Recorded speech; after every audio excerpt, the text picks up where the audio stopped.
Palm Beach's Jewish communities coming together in prayer. This after a weekend shooting at a California synagogue. It's the second time in 6 months that someone has been killed in an American synagogue. The first time Pittsburgh, where 11 people died. WPTV News Channel 5's Andrew Lofholm is in Palm Beach tonight for the vigil to combat hate. Andrew?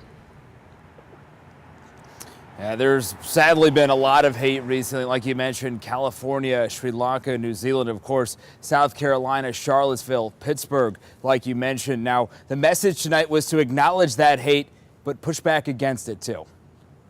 Just inside the entrance to the Palm Beach Synagogue, a picture of 60-year-old Lori Gilbert Kay. And was shot and murdered in cold blood in the sanctuary on her way to pray. On the holiest day of the week, she became a victim of hate. The community is not only grieving and saddened, but also very alarmed and concerned about a trend that we're starting to see here in America. Mo Shiner is the rabbi here. There's a new resurgence of anti-Semitism, not just on Facebook posts or in social media, but violence. Just outside of the entrance of the synagogue, another trend, more visible armed guards. With one phone call, we're able to access a significant amount of intelligence, of resources, as you can see here tonight.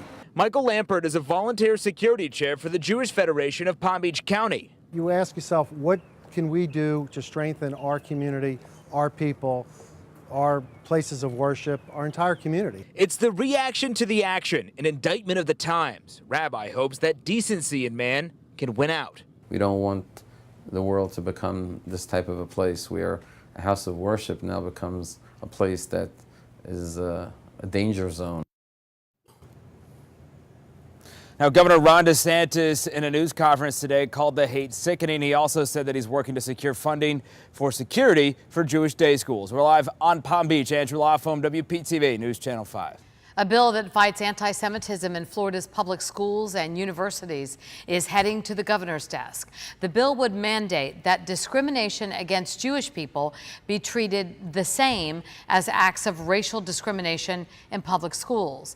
It also includes an extensive definition of anti-Semitism. The state Senate unanimously passed the bill today, just 2 days after that gunman opened fire in the California synagogue.